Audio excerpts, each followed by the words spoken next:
Hello everyone, how are you today? I hope you're having a really good day so far. If you're new here, my name's Taylor. I live in Baltimore City, Maryland, and on my YouTube channel I feature content that's generally focused on knitting and spinning, although at this time of the year I am talking a lot more about my garden than nearly anything else because it does consume a lot of my time. I did fill my compost bin last week all the way to the brim. It is at an ideal temperature and it attracts a lot of pollinators.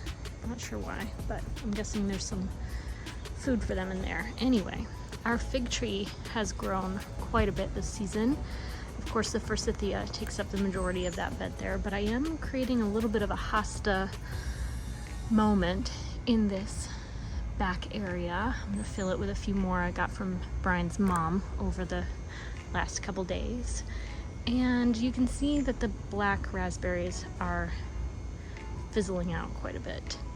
Those coleus, I think I might move to another area just to make it feel a little more cohesive. But the horseradish is doing great. I planted her there a few years ago, and no matter what I do, she returns.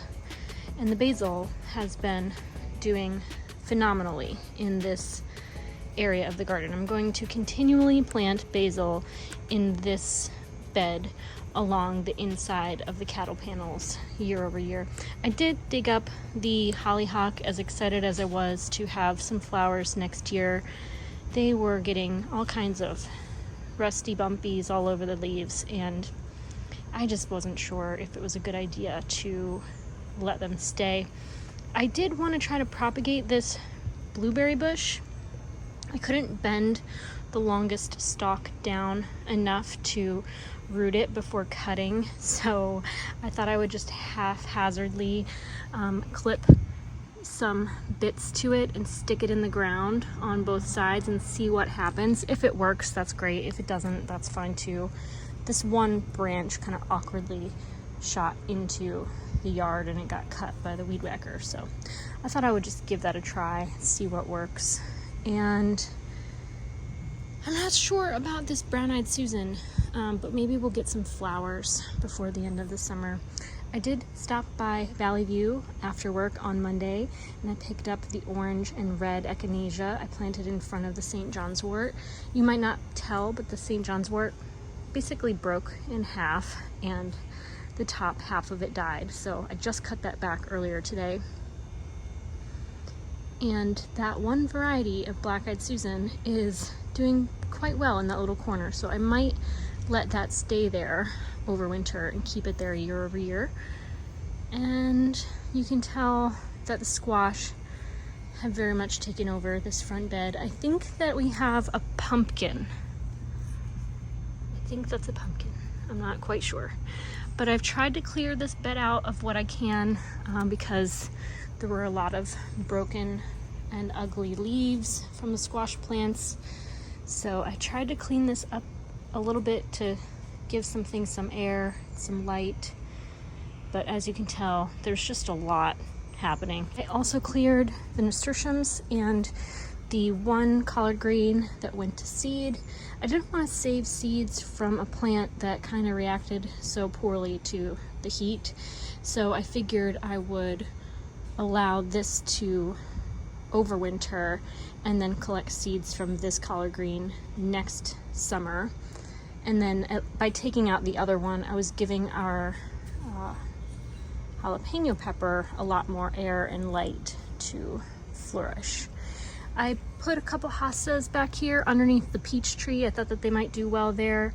I forget where they were previously, I think by the bird bath, but the peaches are starting to get big and get a little color on them. The limb that many fruits are on is really hanging low. I don't think it'll break because it seems like it has a good angle on it, but I'm realizing the importance of properly pruning based on the weight of the fruit that can rest on it. So anyway, we're still getting blueberries from this plant. They are taking quite a bit of time to ripen. This one over here has been done fruiting, especially since I whacked it in half at the root, but it's still doing fine. My rosebush hasn't grown very much, but it's in almost total shade, so I don't expect much from it. And the sunflowers have been quite a lot of fun to watch grow. They are feeding the birds, and wow, they just get so tall. I would guess they're at least like 10 feet tall by now. So there's that. The raspberries look a little bit worse for wear. They're pretty much done fruiting, and I can't wait till that squash is over and I can just yank tons of stuff out of here and clean it up even more. Fill that compost bin back up. I think I mentioned last week that I turned the compost bin and I spread compost in this bed and that area over there. So that was great. I don't normally turn it this early. Usually in the fall before I fill it up. I'll get an early summer and then a late summer turn, but I think I'm getting an extra turn out of it this year, and then maybe next year I will get 4. Because I think a really good compost bin should be done in about 3 months if you have the right mixture of things. So anyway, that is the garden tour. Oh, one last thing. I have this little gourd plant growing. Can you see? This is a decorative gourd. I bought at Ace Hardware last fall for, fall decor, so I have those growing. You can eat them. I just sauteed a couple up on the stove, and they're like a summer squash, but they have a slightly different flavor. In the shade garden too, I am in love with this lime bleeding heart, and I'd like to get a little bit darker foliage in this area. I feel like I have a lot of light green things, but maybe if I could get other plants that really thrive, maybe something that will stick out in the winter months, a little winter interest, but it gets so much shade here. I don't know what kind of dark evergreen type shrub would do well in such a shaded area. If you have any suggestions, do let me know. I love to hear your feedback on the garden. And last but not least, this amaranth is doing great in this little spot. I had 2 others that I already yanked out that were not doing quite so well, and I'm really happy with how that one's turning out. If you're here for the knitting content, we'll just start there. I am continuing to knit Stephen West's Bubble Cardigan, and this is one that I've talked a lot about the yarns I'm using in past videos. So for today's episode, I'll just ask you to reference previous video or 2 on the subject of this garment. I did knit the back panel equal to the front 2 right and left panels. So theoretically at this point now in the pattern, I should be casting on stitches for the underarm and joining the front and the back. However, as I suspected I might, I do plan to add just a little bit more length to increase the depth of my armholes.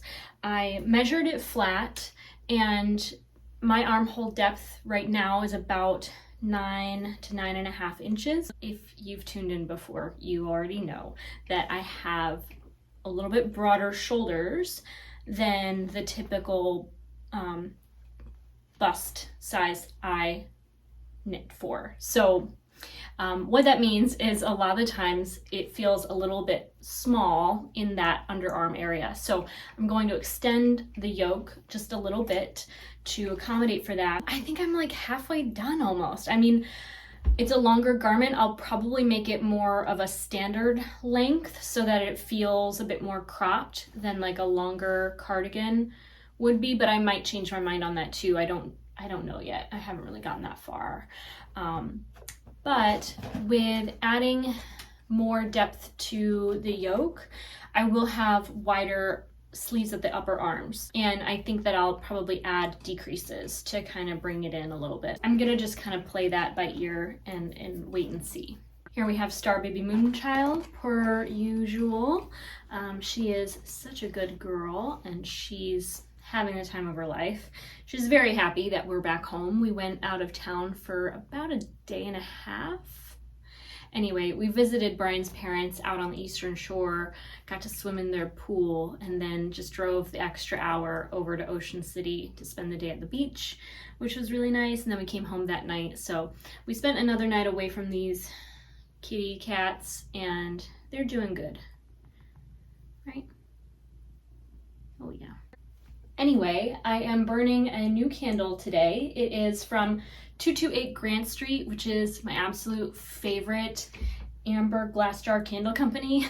They are local to Baltimore. The blackberry and absinthe fragrance is a new one to me. I think it's newer than a lot of their like staple fragrances, and I do enjoy it. It's very nice. Other than knitting while I was away, I have prepared another batch of fiber to spin, and I thought I would show it to you in its raw form. In this towel, I have what was 200 grams of Corriedale fiber that I picked up at the Maryland Sheep and Wool Festival. I separated about, like I said, 200 grams of fleece from what I have stashed away in a box. I'll insert a little B-roll footage of it here so you can see how I'm storing this fleece right now. What I've been doing is storing it neatly, unwashed in a box, and then pulling out about 200 grams at a time. And for this fleece, I've been trimming the bleached tips off the ends because they are a little bit felted, and by removing the bleached spots on the fleece, I'm creating a more consistent color that is more gray than it is brown. And then using a pair of hand carders to open up the ends of the fleece on both sides. So both the cut end of the fleece where it's cut from the animal and the tips that I just cut off.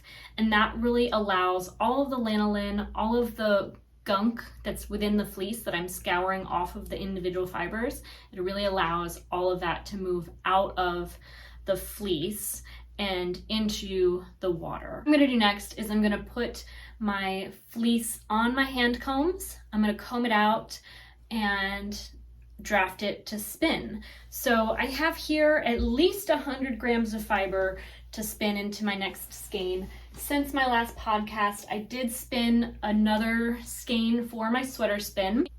This one came out, I'm tooting my horn here, but absolutely perfect. It is just one of the most balanced skeins.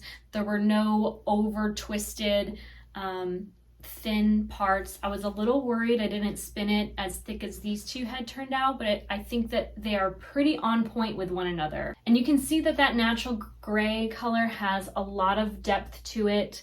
It's not a flat shade at all. It's very much, I don't know how to describe it. It's just kind of like pebbly. Like there's light sides and dark sides to it, and they ply together to give a little bit of a marl effect in many areas. I am going to certainly alternate skeins every row with this yarn. And so for that reason, I don't know if I'm going to choose a pattern to knit in the round or if I'm going to work a pattern flat. I was watching recently Andrea Mowry's podcast, and she was wearing her little yellow sweater, her LYS cardigan, and I thought that was so cute and would be such a good pattern to work this kind of yarn into. I don't know if I would actually get the right gauge with this one. I have to swatch first. I'm trying to spin it all before I begin swatching for a project. But also I wasn't sure if I wanted to work another bottom-up design. I'm very dedicated to the top down. I like to try on my yoke depth before I commit to a finished product at this point. That's just my preferred garment construction method. So I very much want to knit a cardigan with my hand spun. Of course, every time I think about knitting a new garment, I convince myself I have to write the pattern and design it myself, which is certainly not the case. But like I said, I have my preferences and I want it to be top down. I think I want to work this pattern flat. I'm going to switch yarn on every round and just carry it up the side. And then if I'm doing an afterthought sort of button band, I'll just be knitting over any of those small areas where the yarn carries over, and it shouldn't show on either the front or the back side as long as I'm careful with the amount of tension on that last stitch. I might be overthinking it. I think wool yarn is very forgiving, especially if you just remember you can block a lot out. So I'm gonna work a flat cardigan. I think that I'm going to choose one with a little bit of a lace detail at the front because, like I said, that LYS cardigan is really gorgeous, and life is too short to only knit stocking knit, which I intend to do a lot of with that striped cardigan I had talked about previously wanting to knit. So I have a lot of stockinette on the horizon with that yarn. I'm gonna try casting that project on before I start spinning this wool here that I've set aside, although I very much like to spin all day tomorrow, which means I better cast on that project sooner than later. This is gonna go into the background. I very much like to take my time with enjoyable projects because then I know I always have something on the needles that I can turn to and just kind of sink away into, you know, like remove stress by just diving back into, while I work on more difficult projects that I'm, you know, grading or drafting. I don't know. I just need to sit down on my computer, do some math before I get started, and then begin that process again, which should be fun. I'm a little anxious about the number of ends that I'll need to weave in to that striped cardigan I've talked about in my last video, but if I think about it, I let other designers force me to weave in ends. I don't know why I have so much anxiety, fearing that I might ask someone else to weave in more than a couple ends, but I know it's something that not everyone enjoys. So that is what I've been working on. I have over here this hand cream I just picked up. I don't know why I stuck it within view, except I thought maybe I would show it to you. It's by Sol de Janeiro. You might have seen this brand before, but they have a fragrance. I think the fragrance is called Brazilian Touch. It smells like a sunscreen, but it has the most rich, fruity floral. I don't know. It's just the most rich, delicious smell. It is summer in a bottle, and I purchased this on impulse because I had used all of my hand cream from my purse, and I thought it would be kind of nice to treat myself to a nice new hand cream to keep in my handbag that I can associate with my new job, which I did start on Monday. Monday, Tuesday, and Wednesday I began training. Thursday and Friday, the owner that I work for had to go out of town, so I was off Thursday, Friday, so I have a long weekend, which really worked out great because Brian was off work for the whole week. He had a lot of time off saved. So I started my job. I love it so much. I feel like I really enjoy it a lot. It's like there's so much to learn, but because I'm enjoying the entire process, none of it is too daunting. I don't feel exhausted or overwhelmed by any means. I feel very capable and excited instead of a constant state of anxiety, which is kind of how I felt working at my previous job. I am not at all surprised that I started out January of 2022 thinking that I would do a no-buy year, and then in July go on a complete shopping spree, treating myself to a lot of new things because of my new job and the fact that it's that summer season where I devote a lot of time and attention and even income purchasing yarns to knit garments to wear in the fall and the winter and even into the spring, you know, with shawls and such. And I've shopped at the thrift store for this and that, and I found a lot of, I don't ever pay more than $10, I think, a piece for pants or vintage coats or sweaters that I find. Maybe 15 at most. So I'm a very frugal shopper when I do shop, but I just discovered Nordstrom Rack, which is like very affordable. Honestly, the prices at Nordstrom Rack are less than the thrift store and everything is brand new with tags attached. I wish I didn't know it existed because I want to go back all the time and I'm not allowing myself because I have everything I need. I made sure that I have everything I need between there and I went to Marshall's to get some tops, some linen button-ups and casual shirts just to upgrade my wardrobe a little bit for this season that I have a really hard time making myself. So I went out of my way to visit those two businesses to kind of build out my wardrobe. I have a very small closet. It's about this big. It's a triangle shape, so I can only fit so much on that crossbar.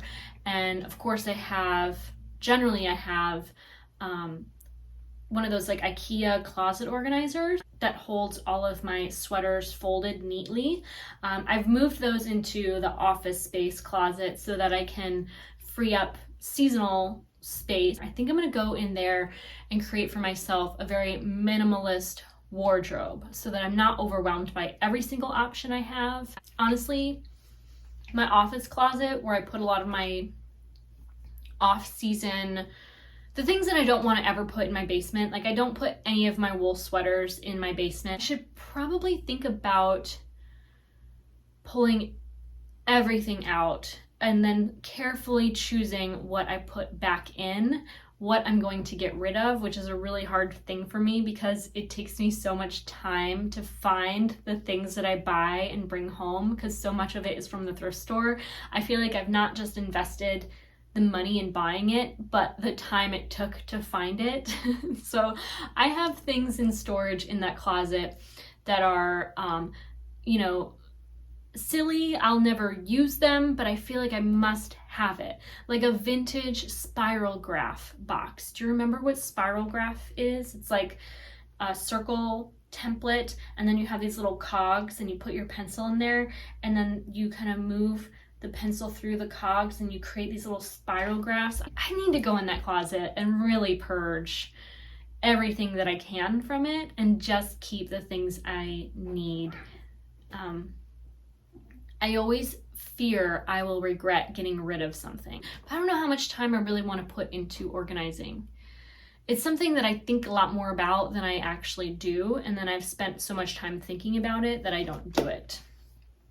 But I would very much love to have closets that function well, and I think that soon I really should go through that process. I wonder if you would be interested in joining me in clearing out my closets and seeing the things that I own and the things that maybe I'm getting rid of, like a declutter.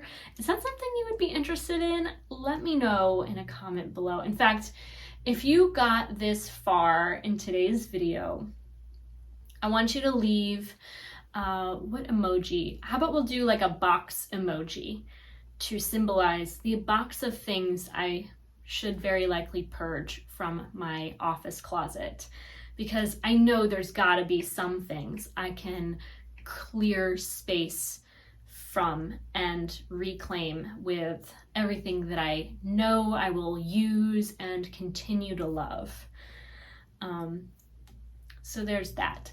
I was watching Andrea Mowry's most recent podcast video. I always tune in to her Friday YouTube channel uploads, and she was wearing this sweater shirt. It's called, I think it's pronounced the Vellichor. I'm not sure. I purchased that pattern long ago, and watching her wear it made me want to knit it. And I've decided that this yarn behind me is the perfect main color for that garment. It is a marled yarn, which I think will look really good in stripes. And I just have to decide the contrast colors I'm going to use.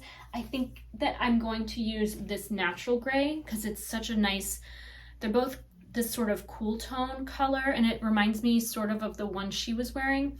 I think this will be my contrast 2 color. And then because I really want to throw in a third contrast color, I don't know if I'll go with a yellow, like a warmer yellow, or maybe choose this dark brown that I have, because it's kind of, I think you only need 40 grams of the second contrast color, and I do have quite a bit of this spun up. I have another skein here.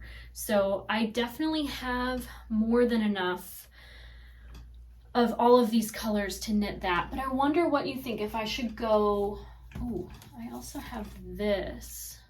Maybe that's too similar, but I kind of like that it's still light. Like, as much as I love the dark color, I think I might have enough of it. I can devote it to another project and instead incorporate something I have less of into this one. I'm really not sure. I wonder what your thoughts are in terms of choosing colors for that t-shirt design. I very much want to cast this on like ASAP because I've decided I put so much thought into patterns I want to design. I become a little, like, I overwhelm myself a little bit because I want it to be so perfect. I get a little bit stalled, and I haven't yet cast on any of those because I'm too anxious about whether it'll work or whether people will want to weave in ends or not. So I kind of became a little bit paralyzed with the process of casting on new designs. And I was like, you know what? You have a full-time job. You have a YouTube channel community that you love that will watch the content you create regardless if you're designing or not. So Taylor, don't put too much pressure on yourself to become a knitwear designer when you have so many other things you devote your time and attention to, including your family, which I consider my pets my family. I have enough of them that I think they equate to at least one child. I'm exaggerating, but you know what I'm saying. Working full time and having this channel I create content for, as long as I'm knitting something, it doesn't matter whose design it is. So just enjoy the process, Taylor Owen, and knit what you want to because you deserve it. You really, really do.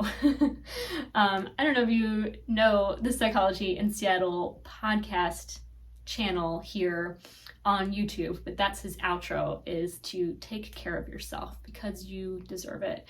And I love that message because so many of us, all of us, every person is deserving of just simply taking care. And, you know, I think that's what my knitting does for me, is it just helps me kind of take care of myself and not focus too much on everyone else, which when you're designing a pattern, you have to take care of everyone else. That's the goal right there. So not to say I don't want to design, I very much do, but as I've said, I'm a little paralyzed on the process of it. I need to stop thinking and just start doing. So that'll happen, but I think I want to cast on that t-shirt so that I have more hand knits to wear. That is going to be it for this week's episode of the Thread to Mend podcast. I want to thank you so much for watching. If you haven't found me on the social medias, you can search me as Taylor E. Owen on Ravelry, Instagram, and Twitter. I'm on TikTok as Taylor Knits. And I just want to thank you so much for being here, spending your time with me as always. It is so much fun to connect with you guys and engage in the comments. I don't take as much time as I wish I had to respond to every single person, but as you can tell, I read every comment. I love to see what you all think and have to share with me. So thank you so much for leaving those comments below. I hope you have a wonderful week and that you take care.